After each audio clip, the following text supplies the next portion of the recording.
Hey guys, thank you so much for joining me on Their Fight Story. We have Tyson with us from Top Game Management. Hi Tyson, how are you? How you doing? I'm doing good. That's great. Um, there are a lot of fights happening now, and my questions to you is how can fighters change their dream as wanting to be a fighter into an actual reality? I get quite a bit of DMs from people asking me that, like young kids in high school that are trying to fight, or Mhm. like, just athletes that are like, I'm looking to transition. I always say the same thing: is like you gotta do a little bit of research and find a reputable gym around you.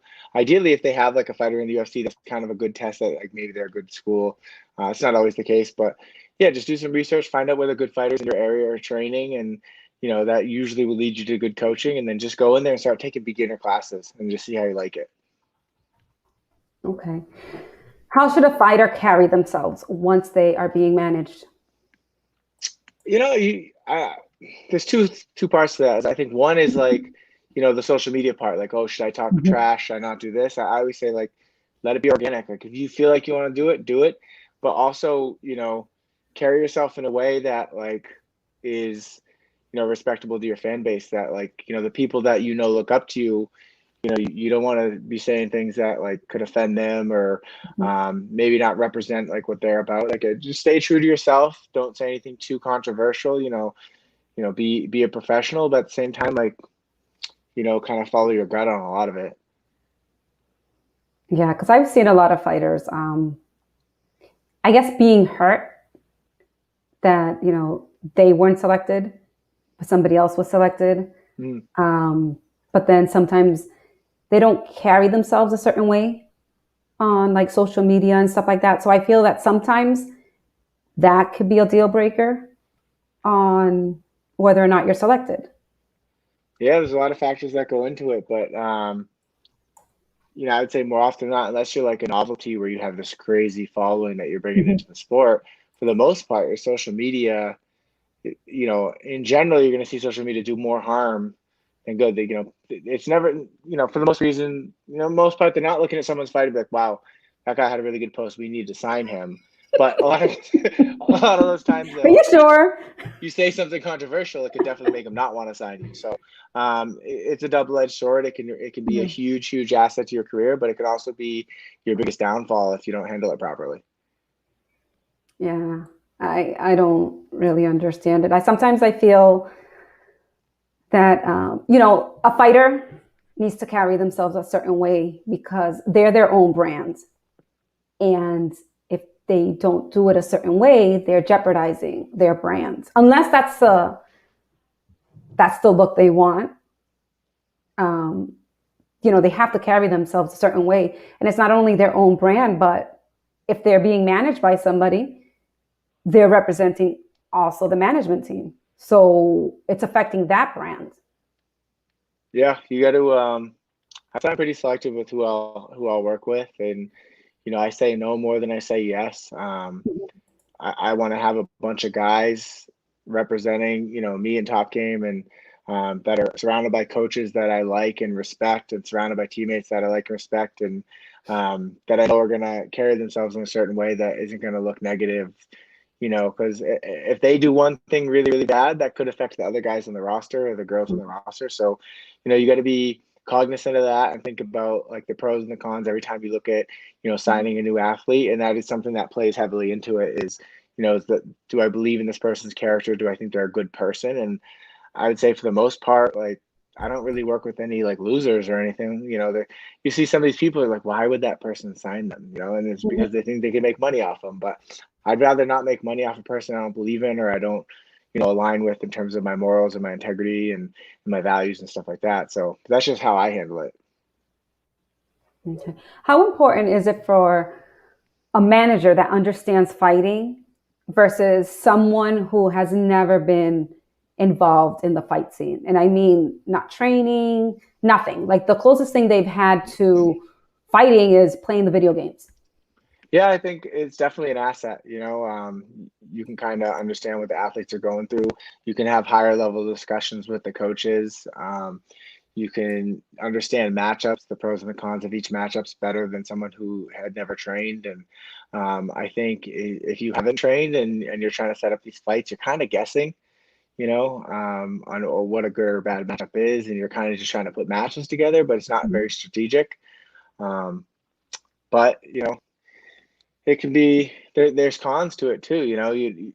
It's tough because I was a fighter and I coach some guys. So on the management side, I got to be very aware of the fact that like I'm not these guys' coaches. If I'm just their manager, I'm not their coach. I have to be respectful of their coaches and not overstep and think that I know better. It's like this person has a team around him. My role in that team is to put the manager hat on and play the manager roles. If they ask me my opinion, I'll give it. If they ask me for advice on on the coaching side, I'll give it, but I'm never going to try to overstep my boundary and tell them how they should be coaching, or this is a good matchup, no, you're wrong, or anything like that. I try to really, be respectful of what their role is and what my role is and stay within my lane. Have you ever considered fighting again? Nah, I'm like 41, I'm fat. I have a bad neck. Like, no, like, I mean, it would be like fun to do some exhibition thing against another old fat guy or something like that. But no, I got 3 kids. I'm like, I got a wife. I'm not trying to get in there and get hurt. And, anything that's gonna, I just spend too much time like working on the guys, like whether it be coaching or managing. There's too much time. So anything, an injury, it's like just less time that I can try to be, spending time with family and try to be a positive impact on my kids, rough house with them and stuff like that. So yeah, I mean, I'm not delusional. I don't have any there's no gas left in this tank. It's all up here now. Are you sure? I think so. Some promotions, when they do contracts, they do like 3 fight contracts and stuff like that. As a manager, do you guys have something similar?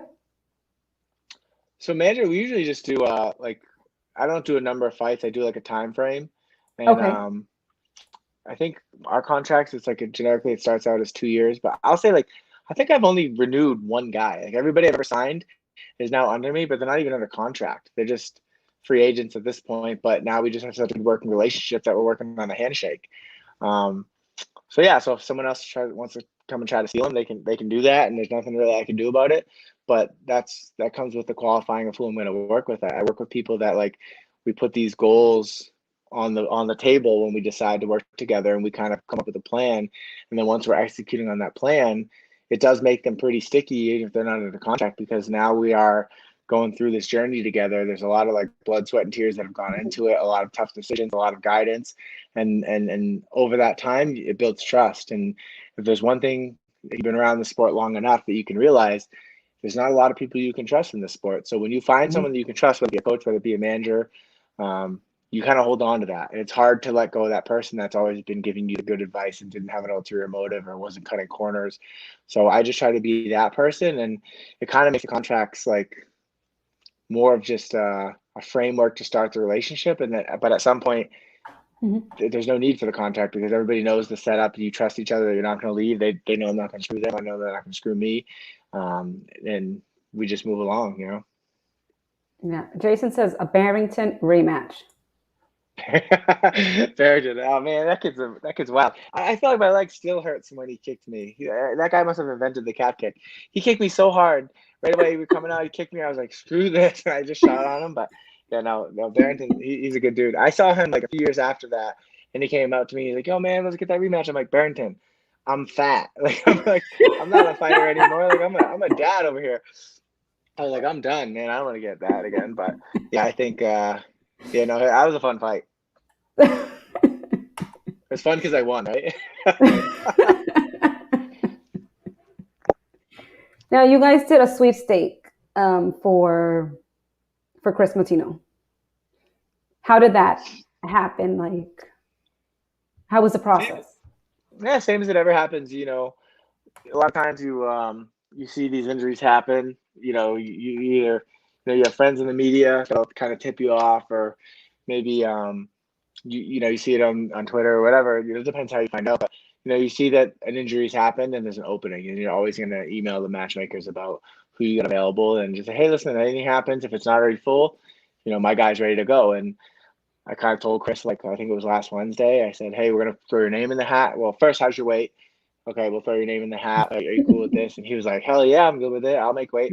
And then didn't really hear anything. And then the next day, wasn't thinking much of it. And then all of a sudden, I got an email from the UFC saying, hey, do you want me to throw his hat in the ring? And I'm like, well, obviously, I already emailed you about that. So, but I think they were just confirming. And then like 10 minutes later, so I called Chris. I'm like, hey, listen, this thing might have legs. Who knows? And then 10 minutes later, as I was getting the email back from the UFC, like offering the contract, I started getting texts from all the media being like, Sean O'Malley just said on Twitch he's fighting Chris. Is that true? And I'm like, I guess so. You guys signed up for it. So, in that situation, generally when your opponent pulls out, the UFC will work with you on finding a replacement. So generally, it would make sense for Sean to know first, because they're going to give him a couple names and he's going to choose which one he wants to fight. And he chose Chris. So, we're fortunate. It gives us an at-bat, and that's all you can ask for in the sport. There's so many people, that wanted that spot. And fortunately, Chris is just coming off a good win at CFFC. And right after that fight, the UFC gave positive feedback. They're like, listen, we like this kid, but we don't have anything right now. So just stay ready. And that's what Chris did. So kudos to him for being within striking distance of making weight 10 days out. His weight cut's going good now. I've been getting updates from his team out in Vegas, and he's on target to hit weight, make weigh-ins tomorrow morning and have no issues. So that's what it's all about. It's just getting to that point where your record's good enough, you fought good enough talent to get selected, and then at the end you need a little bit of luck. Yeah. So what was it about Chris that you decided that yes, you wanted to sign him under your management team?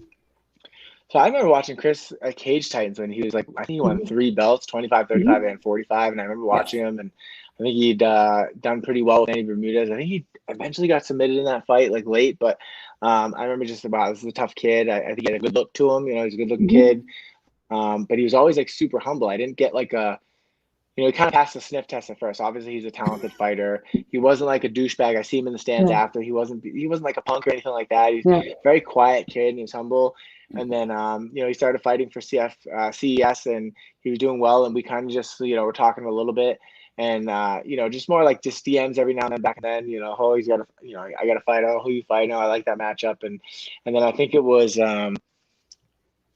before his title fight where he fought Gravely and lost. He'd been talking. He's like, maybe it's, we'll start looking at working together. I was like, just let me know what you need. And then after the fight, we connected again, and then I signed him after that fight. And I just, I remember texting him after his first loss, and I was like, hey, listen, like, this happens. Everybody loses, just keep your head up. And, I still believe you're a UFC fighter. You can still get to UFC, like, one loss, big deal. And then he lost the great fight. I'm like, crap happens, man. Let's rebuild. And he had that tough loss to Cupcakes. And then, we just came back and said, all right, we're going to get a little streak. Then COVID happened. It was tough.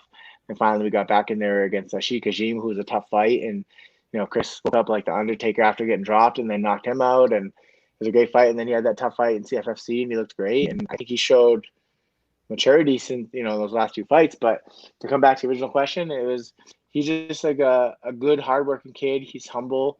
He's a super nice kid. I know he's like very religious, and I just think he's like a good kid off the mats, and those are the kids I want to get behind. The kids that are gonna like put their head down, work really hard, and they're also not scared of this opportunity. There's a lot of fighters that you could have called them and they would have made every excuse to, everybody's gonna say they want this fight, but there's a lot of people that would have also been like, oh, I can't make weight, or not because they're scared of the fight, but because they're not a professional year round, like, or, oh, I haven't been in the gym, or, oh, I just went on vacation, or whatever, they're going to have excuses. But Chris, he's the type of kid, he's going to stay ready, he's going to be ready. He's excited about the opportunity. It wasn't intimidating to him or anything like that. And those are the kind of guys I can get behind. Yeah, no, he's a very humble. He hasn't changed at all. Like, since I've met him, he hasn't changed at all. And I'm really, when I heard that he was going to be fighting, I was so happy for him, because the week before, the Friday before, my nephew and I were talking, and he came up in conversation, and we're like, wow, Chris trains so hard. He works so hard. He's such a great kid. All these other people have gotten chances, hopefully, we'll see him. And then 4 days later, we see that, you know, he's going to be fighting. And it was just like amazing because he works really, really, really hard.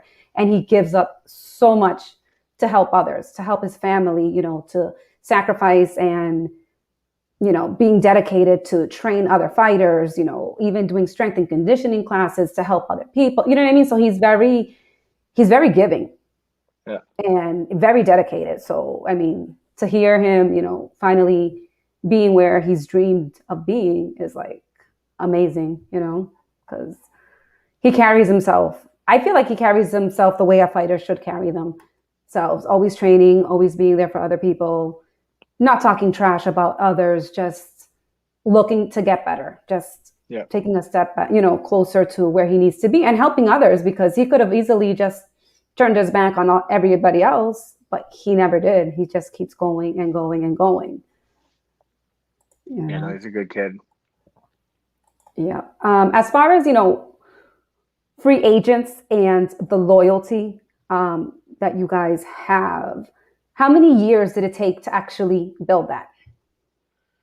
Every fighter's different, you know. I think now, just because of the history we've had, I get, maybe I get trust, or like insinuated Mm-hmm. trust earlier than maybe I would have in the past, is because based on reputation, or they're like, you know, I think people benchmark a lot and they're like, well, if Rob and Calvin trust him, then why wouldn't I? You know, there's, we get a little bit of that.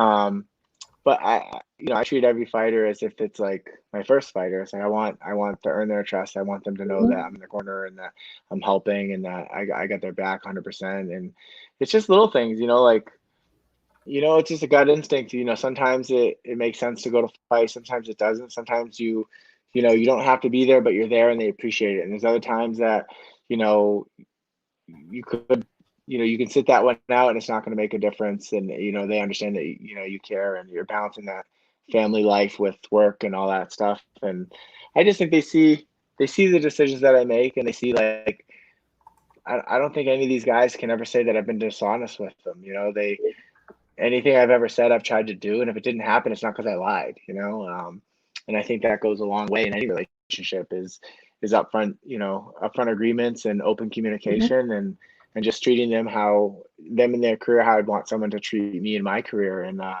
you know, I try to give these guys and girls everything that I didn't have when I was coming up as a fighter, and you know, protect them from certain situations. And um, it's not about trying to make money; it's about trying to help them accomplish their goals. And if that happens, the money will come.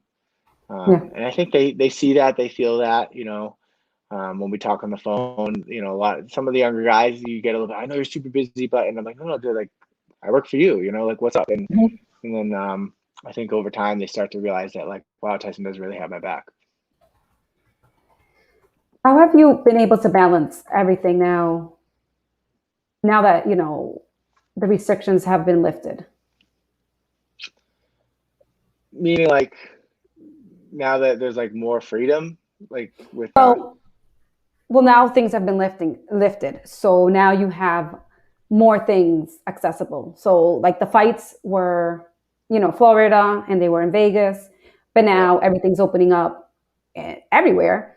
That, so how are you able to balance it? Because I mean, I'm sure it was easier before because everything was like limited with your family and stuff. So Hmm. now that it's been lifted, how is that finding a new Yeah, I balance? mean, it hasn't been bad lately. I think if anything, COVID, I think it showed that, I feel like, I don't know when it became like, oh, managers should be at fight week every week, like carrying towels and stuff like that. Like, I'm fine doing it, but I think I think it was like most of the time the managers that like go to fight week every time, they do it like to, I mean, it's a little disingenuous. Yeah, they're helping a little bit, but half the time they're there, they're recruiting other fighters and like trying to Mhm. like, oh, look at me. Hey, how you doing? Like, when's your next fight? Like, they're like recruiting. So it's kind of like, all right, well, you definitely have an ulterior motive. And obviously, it's a great business. That's what you're gonna do. But like, and then I know some of these managers that every fight week they charge their fighters for their flight. So it's like, okay, so you're gonna fly out to their fight and act like you're doing it for them, but then they're gonna pay for your fight, and then you're kind of gonna help them. And I mean, let's be honest. Like, I'm also a coach. Like, I know that like a coach is a lot closer to a fighter than a manager, and like in those intimate moments of a weight cut, like the dynamic and the vibe in the room is very Mhm. important. Like, the managers mess it up. They just walk in, they don't know what the hell they're doing. Like, you know, half the time they're, you know, I don't think a fighter, if a manager's not on a fight week at UFC, is like, oh my God, this guy's not doing his job. Like, my job is to like guide their career, negotiate good contracts, be responsive, not lie to them, try to help them, dot the I's and cross the T's and stuff like that, and make sure that I'm protecting them from, untrustworthy people and give them the best available guidance I can give. But man, some of these other managers are like, they act like it's imperative that they're there on fight week or the fighter won't Mhm. survive, but yet they're charging them 20% and that guy's paying for your flight to be out there. And the whole time you're there, like you're doing a few things for them that like a coach could have done for probably better. And you're out trying to recruit other guys. So I feel like it's just, I think COVID hopefully kind of put a stop to that whole thing of like, if your manager's not there on fight week, then you need a more dedicated guy, because at the end of the day, it's like most of these fighters are paying for that. You should be paying your manager Mhm. 20%. They're just taxing you so they can go there, recruit other guys, and they're paying for their flight half the time anyway. So I don't know. I could rant all day about that, but I think the system's very broken on the business side. There's a lot of changes Yeah. that could be better, and that could happen to make it better for the fighters. But I'm not in these other agencies. I can't tell them what to do, and it is what it is. Yeah. How does it happen when they go from one management to another management, and then it's kind of like not in limbo, but the manager who's also the coach is still trying to like double dip. So you Like mean like they get paid, but then they also go to the fighter to get paid again. You know what I mean? Not you realizing mean that they like already. like side deals with coaches and managers and stuff? Is that what you're talking about?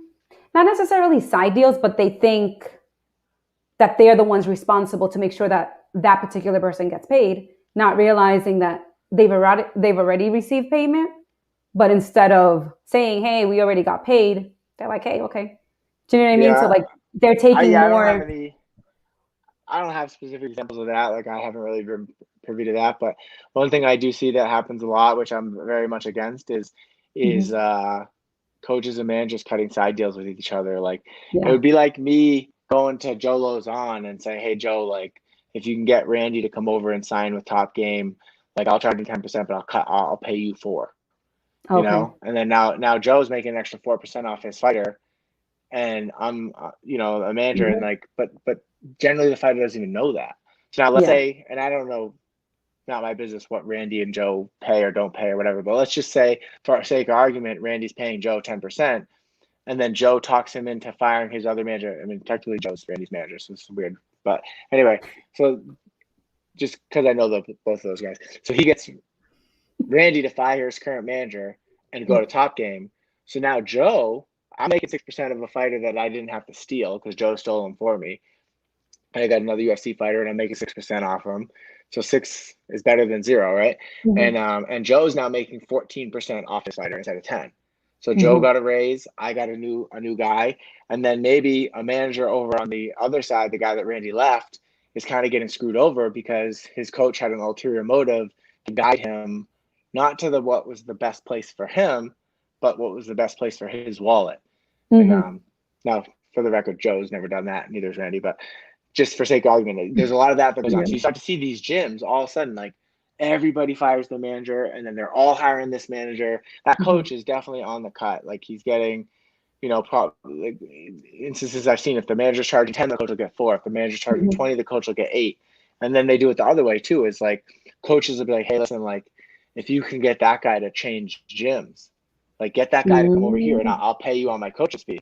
And it's like people can say, "Oh, that's finder's fee, this and that," and it's like, I get it. That's business. There's a lot of recruitment fees, and people get like, like you recommend someone to this store, and then you're going to get $200 or something like that. That's how it works, right? But there's only a couple people involved in in an MMA fighter's career that they truly trust, and like their job is to guide these fighters to like the best decision for their career. And I don't think you can be unbiased if money's involved. I don't think you Mhm. can say like, oh, like so if you're unhappy with your manager, you're probably gonna talk to your coach about, hey, listen, Tyson sucks right now. Like, what do you think about this other guy? He's been sliding in my DMs. What do you think? Well, now if that coach because a lot of times it's miscommunication. Like a fighter could be Hmm. upset, but he's just upset about something the UFC did or someone else did, or someone told him, hey, your manager should do this. And he's like, okay, right. And then they get mad and they don't really understand what's going on. So like, it's generally a misunderstanding. But then if they go to their coach about that misunderstanding, hey, what do you think? And that coach is going to get paid by the other guy, or Hmm.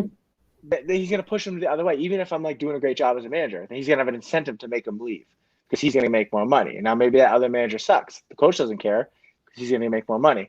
Or like the other thing is if let's say I'm doing a horrible job, like I'm being wicked shady, I'm not doing my job, I don't have the fighter's best interest in mind. And then the coach, the fighter goes to the coach and he's like, hey, I don't like this. Tyson's kind of pissing me off. Like I feel like he's a little shady. And then that coach is going to vehemently talk him into staying with me because Hmm. he doesn't want to lose that extra percentage.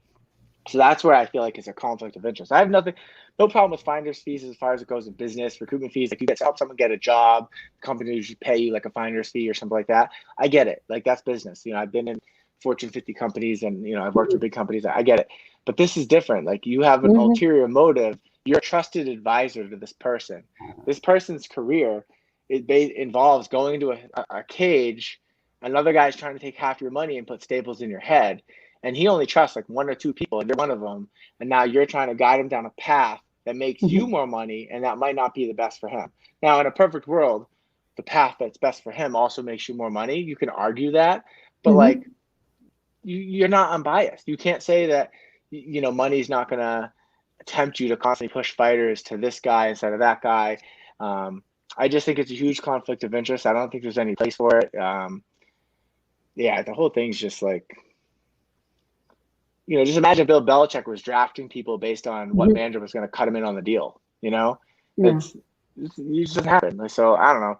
I just feel like it's a growing pain in the young sport, and there's a lot of shady people in the sport that try to take advantage of these young fighters, and a lot of coaches that try to do the same thing, and they're all in it for the quick Hmm. buck, and eventually they get exposed, they phase out, and once that coach is once that coach and that manager have a little tiff, that manager is going to take those fighters and bring them to Hmm. another gym, and then you're going to be screwed again. So it's like, I get it. There's life cycles in this, and it's super frustrating. It's obviously something Yeah. you hit a bit of a nerve with me, but yeah, I just think there's just a lot of stuff that's wrong on the business side of MMA that Yeah. it's almost like taboo to talk about, and people are scared to talk about it because they don't want to be on the wrong side or whatever. But I don't think there should be sides. I think there's Hmm. what's best for the fighter, and that's all we should be talking Exactly. about.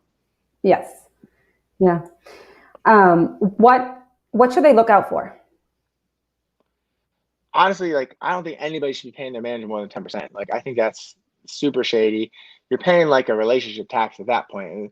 And then they're coming over and they're like, I guarantee you this, I guarantee you that. They can't guarantee you anything. Like you're gonna, maybe you'll get the UFC. Like certain managers have better inroads to the UFC, Yeah. maybe better relationship, economy of scale. So they're gonna get more guys in. They're gonna have more inside info because if their guy's about to pull out of a fight, they're going to pitch their guy before I even knew that my guy could be pitched. Mhm. So there's that. And, but I mean, it's tough because, I hear a lot about it, from different fighters is like, I signed with this guy just because I wanted to get in sooner, but I don't Mhm. like him and I don't trust him.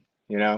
But they feel like they're kind of being backed in the corner. And then when you have those managers reaching out, like guaranteeing all this stuff and selling you on this $1 million dream, and it's tough. It's at the end of the day, the kids just want to get into the UFC and try to accomplish their dreams and make good money. So it's hard not to go with guys like that. But you want to be able. Don't rush into a contract. Like get to know the person. Like you're about to sign a 2 year, 2 year plus contract, paying a fifth of your money, which is absurd. Paying a fifth of your any money you make with someone that you don't know. Like get to know the person. If they don't want to take the time to get to know you, then it's Mhm. like move on to someone that will. Um, but yeah, I would just don't jump into bed with anybody super fast just because they're dangling the carrot. And yeah, I don't know. It's tough. I So, hate the I hate the business side of this. well, that's why I want to bring it up because I know, fighters are trying to get somewhere. And in order to get there, they need the guidance. They need to be on the right path. But if they're being guided with somebody who has a secret agenda behind it, what are they really looking at? Are they really looking at what's best for them, or is it what's best for the fighter? And especially fighters that are extremely talented, but really don't know where to go. You know, you see all these new management companies. I'm going to match you up with this person, and I'm going to match you up with this person. And ideally, that would be a good fight in the future. It's not a good fight right now. And what does it do? It messes up their career, because you only have a certain amount of time that, grace periods. You could have done this all when you were an amateur, but once you're a professional, it's a totally different game. Yeah. Yeah, no, I just think on the local scene is much different. Like on the local scene there's not too many other guys that like I'm really like bumping elbows with. Like it's, they do their thing, I do my thing. We don't really cross paths much. I'm more talking about on the national scene. But yeah, when you're on the up, like as an amateur and then like a young pro, it's definitely important to grow the career a specific way to make sure that you're ready for those big fights and make sure that you get the experience that you need to be ready if the UFC calls. And I think a lot of that starts with having smart coaches. Like, a lot of my I guess you call it recruiting is really just like I have relationships with the coaches. They have their hand on the pulse. They tell me, hey, this guy's the one we're going to want to keep an eye on. And then once the time is right, like let's sit down and we'll see if, it's time for he's ready to get manager. We'll see if he wants to talk, and then me and the fighter take care of it from there. But it's not the coaches telling them to sign with me. It's just the coaches letting me know they have a prospect, and then it kind of just takes care of itself. And a lot of times, especially in New England, all those guys are friends with the other guys I manage. So it's just usually they're like, hey, when are you gonna sign Chris? And I'm like, oh, he's doing really well. Like I hope him the best. Like if he ever wants to talk, let me know. And then you just start building rapport with the person, and then it makes sense. When it makes sense, you sign them, and you go from there. And then there's been guys that like are in the UFC that have asked me to sign, and I'm like, no, I don't believe, I don't think we're a good fit, and I think you just it's not about a money grab. It's about, when my phone goes off and it says that name, I want to be excited about it. I don't want to be annoyed. So. Yeah, I see a lot of fighters, even, obviously they're professionals and they've gotten so many fights and they've been where they should be.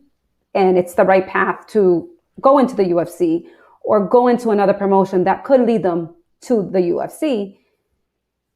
But either they get the wrong advice from people as to when they should look for proper management, or not walking away from a gym that is not allowing them to grow. Because if they're the number one in the gym, how much are they really going to grow? They're not. Like their talent, everything is just going to stop because they're the top person in that gym. Like they're not challenging themselves anymore. So how can a fighter know when it's time to reach out or find the right management, or even know when it's time to maybe expand and find another coach to help them grow? Because if they're the top person there, how can they really grow? Well, I think that's on the coach a little bit. I think the coach has to recognize that, listen, he's not getting pushed on our mats. We have to start cross training. I think, Lozon's done a really good job of opening up his gym on Saturdays for the best fighters in New England to come every Saturday and cross train. And I think that's valuable for New England. I'm glad we're at that point, because, I've been saying that for years. This is what we need to do. And unfortunately, back in the day, we had everybody come to us. And then, after we made a switch and opened up the cartel, we started going to Joe's a little bit, and then COVID hit. And, but, the cross training with the top fighters, it's imperative. Like most of my fighters go to Joe's on a Saturday morning and get to cross train with each other. So I think the smart coaches are allowing that to happen. And I think even if they didn't like it before, they're kind of being forced into it, because now they look really, really bad if they're the only ones not letting their guys go. So I think we kind of force their hands in that a little bit. And I think that's just an example of like, some vision from a few of us, and guys like Joe open up their gyms. He doesn't charge any of those guys. They go down there on Saturday, they get good work in. Obviously if you're a dickhead, he's not going to let you come back. And I think it's helped and raise the whole level of New England MMA. We've never had this many fighters in the UFC, and guys like Mitch Raposo and Chris Matino, they're getting in that octagon and they're like, I've trained with guys that are in the UFC before. I'm not that intimidated. Like I've been Mhm. here. I know what the level feels like. Whereas 10 years ago, like, the first time Calvin ever sparred with someone that had, was in the UFC other than like Doomsday way back in the day was when I brought him down to spar with Joe Lozon before Mhm. Calvin got in the UFC. And that was the first time he ever really worked with UFC fighter. And Mhm. so he kind of like in the back of his head, he knew he was good, but he didn't really know where he was at. So he was kind of like, oh man. Exactly. And so I think things like that are valuable for young fighters. So I think the coaches are kind of being forced into that now. So fortunately, that's not as big of an issue as it was, 10 years ago in New England. Um, but then on the management side, it's like the the cream rises to the top. People start talking real soon. Like, when Mitch first started going to Lozon's and Rob's like, Tyson, like, you got to talk to this kid. He was like 18. And so me and Mitch, we talked for like 2 years before I signed him. But me and him talked. His coaches were on. We all got on the same page, and then we finally signed him before his last amateur fight, and then decided to turn him pro. Um, it was a process, like the coaches are getting a lot smarter. They're Mhm. getting used to like once you've had one UFC fighter come up and go into the UFC, come through the ranks and go, then you kind of got like a notch on your belt. You kind of know what to expect, what it looks like. You start to gauge like, all right, this is what a UFC fighter looks like. Um, and then the whole reaching out to a manager, it just kind of happens Mhm. organically, whether one reaches out to you or, you know, you talk to one at the gym or however it happens. The guys that need managers end up kind of getting talked to, when the time makes sense. But then there's a lot of Mhm. guys that don't like need managers, but I think they think it's cool to have a manager and they want a manager. Um, I just say no to those guys. But realistically, you don't need to pay your money to anybody. Like, um, but I mean, some people just want to be able to say, you know, that they have a manager. I guess it makes them sound cool. But um, I always think it's funny anytime we sign a new person and then we announce it and then everybody's like, "Oh, congratulations!" I'm like, "Wait, congratulations for what? Like, you signed and you just got a manager. Like, 'cause you didn't win, you didn't get in the UFC."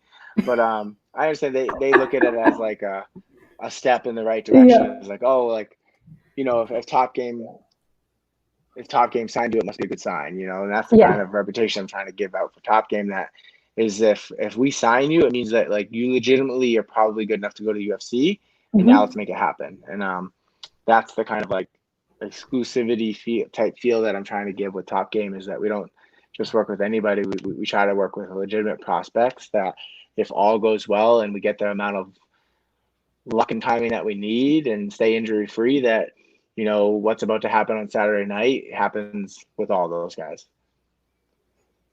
Now you have the New England Cartel, Mm. right? Is that exclusive, or do you Yeah, have? I mean, you could say we're snobby, but like we're just.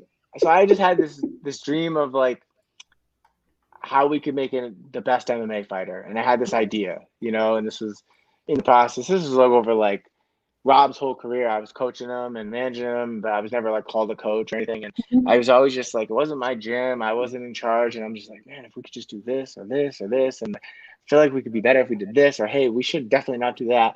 And I was always just like navigating through and trying to protect Rob. Yeah. And that's kind of how all this started. And then when Rob, a few years ago, Rob was like, hey, listen, like, let's go. Like, we're ready to go. You're going to be my head coach. I'm like, whoa, like, no. And I tried to talk him out of it. And it just happened. And I was like, all right, well, he's like, let's put a new camp together. Like, you be my head coach. Let's put a new Mhm. camp together. How do you want to do this? And I thought about it for a couple of weeks about like, do we stay? Do we go? What do we do? And then I finally came up. I was like, all right, if we're going to do it, here's what I think. And it's more of a boxing style approach where we're going to build this small team Mhm. around these super elite fighters and just like give them everything they need and give them the best possible camp that's tailored to them. Not that's what's best for my schedule or what's Mhm. best for the gym's schedule, based around kids classes or, teaching white belts how to shrimp or anything like that, or the girls, the cardio kickboxing class or whatever. Um, this is literally like our whole training sessions is based around. Right now we have four guys. We have Rob Font, number 3 in the world, Calvin Cater, number 5 in the world, and we got Nick Fiore and Tom Pagliarulo, both 1-0, legit prospects, both have UFC potential, and those are like the Cartel 2.0. Those are like the next two guys coming up through. We constantly get emails and messages from people every day, Mhm. like, hey, can we come train? And we're just like, no, like we're keeping it small. We're being really, really like exclusive. And that's not because we think we're better or anything like that. It's just, I have this idea of how we can make these guys the best. And it's keeping the group small and bringing in like the best coaches to Mhm. get like super individual work, you know? And, yeah, I mean, could we be better? Obviously, in every camp, we try to be better and we try to fill holes. No fighter's perfect, um, but we try to, just keep getting better. And I'm trying to bring in the best coaches around to make me a better coach. I'm learning from them every day, and then we're all learning from each other. Rob's just as much of a coach as a teammate. So is Calvin, and then even Tom and Nick. So it's been a cool journey, but I think obviously we're just getting started, but like I think the results are speaking for themselves. Like, Mhm. we're getting a lot of attention. Um, these guys are headlining cards, fighting the best guys in the world. Like, it's cool that it worked, because we could have fallen Mhm. flat on our face and my idea would have looked really stupid. But I really think that we have like a formula here for success and how to Yeah. properly build a fighter and run a small team. But yeah, it's definitely exclusive. Like, we don't just take anybody in, and we're really selective with who we even allow at the sessions. Yeah. That's good. You have to look out for the best of the fighter. Yeah, because I mean, if we have the wrong guys come in, they're a distraction. Now Yeah. that's like, even if it's 1% less of a successful session for Rob, that's 1% better he could have Mhm. been. And that's how Exactly. we look at it. And people can call it anal. They say, "Oh, you're overthinking everything," but it's like, hey man, like Rob's won 4 fights in a row. He just beat Cody Garbrandt, like knocked out Marlon Moraes. He's fighting the scariest guys in the world, and Mhm. we're outclassing them. It's not like we're just winning. Like, we're proving we're the better fighter, and something to be said for that. Mhm. Is there anything else that you would like to say before we conclude with this interview? No, man, everybody make sure you watch Saturday night. Chris Matino getting it on that main card. It sucks I can't be there. We're gonna be down in Florida, the Cartel doing a seminar down there, but we'll be watching. We're all gonna get together, watch it, cheer Matino and his green hair on, and yeah, I'm excited, man. It's like it couldn't happen to a nicer kid. I'm super happy for him, and he's gonna put those hands in the face and go out there and try to shock the world. Yeah. Thank you so much. I appreciate your time.